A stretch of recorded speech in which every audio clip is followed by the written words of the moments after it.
everyone and welcome back. My name's Alison, the online piano and the online violin tutor. Today I'm going to do a quick and easy tutorial on Lux Aeterna by Clive Mansell, which is otherwise known as Requiem for a Dream, from the film Requiem for a Dream. I have especially arranged a version of Requiem for a Dream. I know it's about 6 or 7 minutes long. My version is a little bit shorter, otherwise it's too long. So this is the free sheet music if you want to download that. Completely free. I'll put a link in the description bar underneath that. I've also got a performance video of that which should be coming up here. If it's not available, it will be available very, very soon. I'm just in the process of doing the performance video, but obviously they do take a little bit longer to do. So when that's available, you'll be able to click on it up here. Or if you're on a mobile device and you don't get annotations, then you'll be able to click in the description bar underneath and go and watch the tutorial, the performance video of this. This is the tutorial.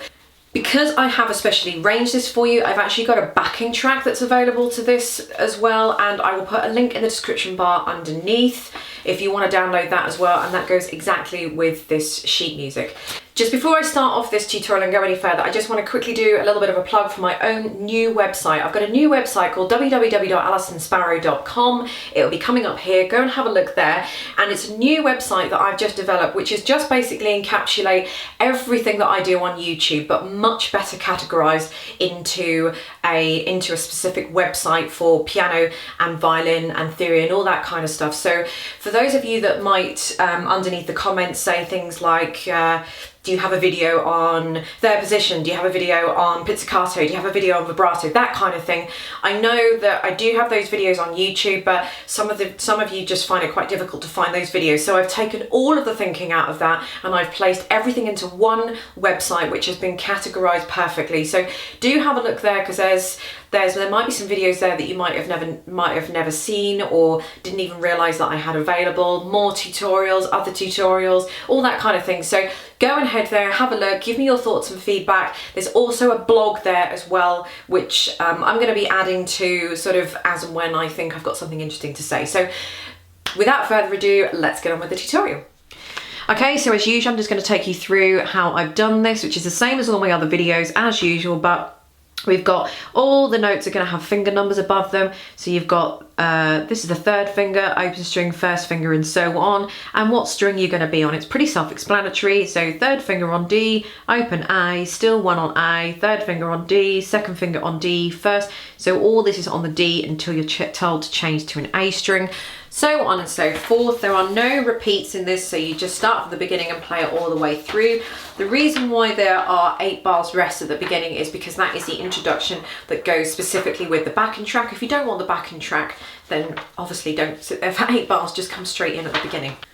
Now, this is probably going to be one of the most it's quite actually an enjoyable backing track to work on, a performance to work on for this when I was arranging this, and it's going to be one of the most repetitive as well. So there's about 3 sections in it that I will just very, very quickly take you through, but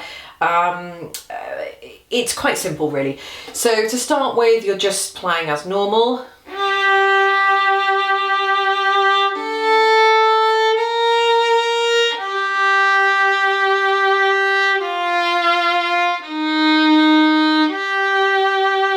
Actually quite slow. The speed does pick up a little bit, as does the music. So the first thing I need to mention is that your first fingers on the D string, the A string and the E string are all going to be back, not just a little bit back, but all the way back until you can feel the kind of ridge, until it feels like your finger's going to stop. It's actually called the nut of the violin, but you want to bring it back all the way as far as you get to there.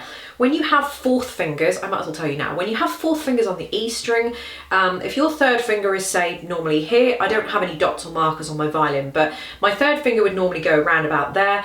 Because we're playing B flats, the 4th finger on the E string, which we're going to get a lot, is going to be jammed in next to the 3rd finger. Not a little bit, but jammed in next to the 3rd finger, almost as if the 4th finger is pushing the 3rd finger out of the way. The 2nd fingers are all going to be next to where the first fingers would normally go. So in this case, the first fingers are back, so you can't use your physical first finger as a marker. But if you had a first finger dot or a line or a piece of tape, whatever, there, then your second fingers are going to be just above that, or in other words, sort of just jammed into where the first finger would sort of normally B. So now you know that, I mean, you can pretty much play the whole piece. So it just basically carries on from there. First finger back. So on and so on. When you get to 25,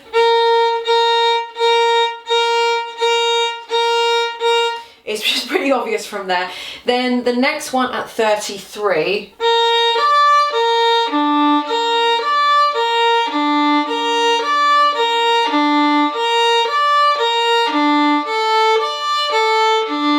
Again, pretty self-explanatory. What you could do then to give yourselves a bit of an easier time of it is to just keep that first finger down.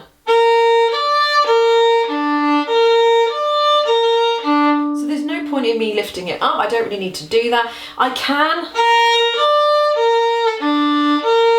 but it's a little bit untidy. It's actually very difficult for me to do that because it's something that I'm not used to doing. But if you don't have to lift a finger up, you don't have to lift a finger up, and it'll just be so much easier when you're... It's always there then. That's pretty much it, and then we just get to the...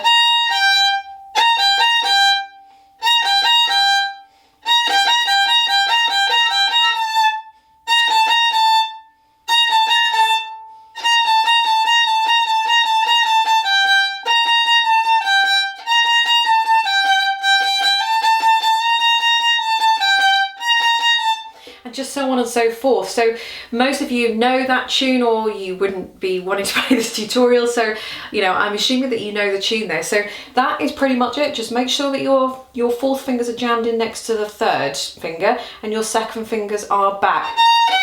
Oh, not as far back as that.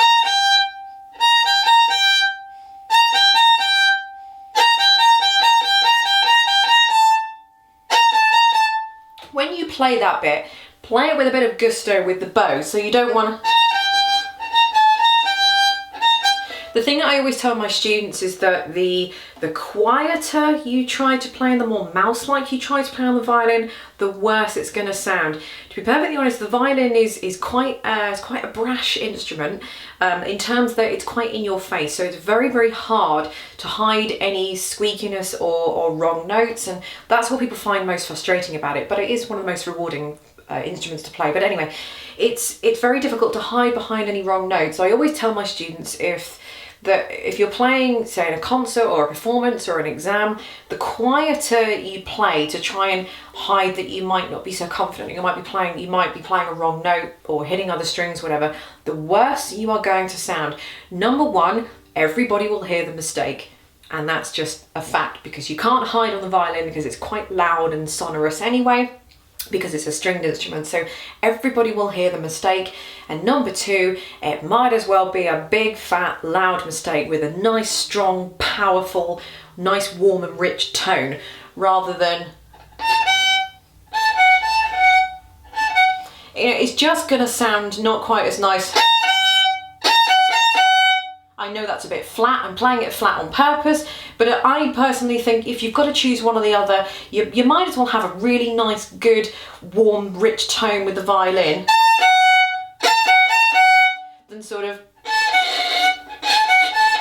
Because not only do you get the terrible sound and the out of tune notes, which I know I'm playing wrong, by the way, before anybody says anything, not only do you get that horrible, but you get the kind of the mousiness and the... So you're kind of doubling the mistake there. So you always want to...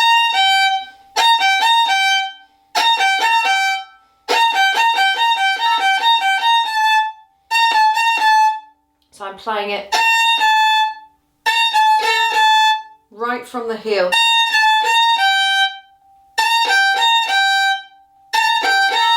And I'm using quite a lot of bow as well, so you don't be afraid to use the bow, and especially that kind of loud on the that kind of place on the violin where you're quite nice and loud anyway. So there we go. You want to try and make sure that you build the tension up as you go. So when you get to the first kind of...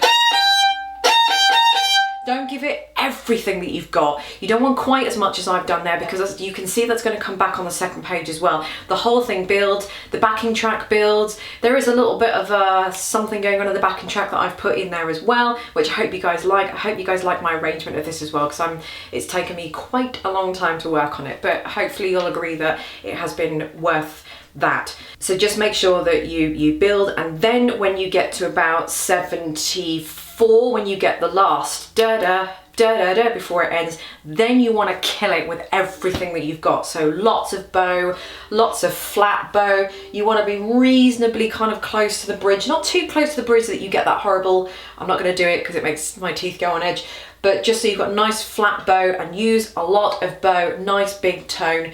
You don't want the backing track to be building up around you and you go. No one likes that. So just be bold, be big, and give it everything you've got. So there we go. Don't forget to check out my new website that will be linked up down in the description bar underneath, and go and give me some feedback on that website, see what you like. But like I said, everything is now categorized. So if you're wondering how to play a certain technique or a certain skill, bow technique, anything like that on the violin, go and head there into the violin section. It's all categorized for you. So thank you very much for watching, and I'll see you in the next video.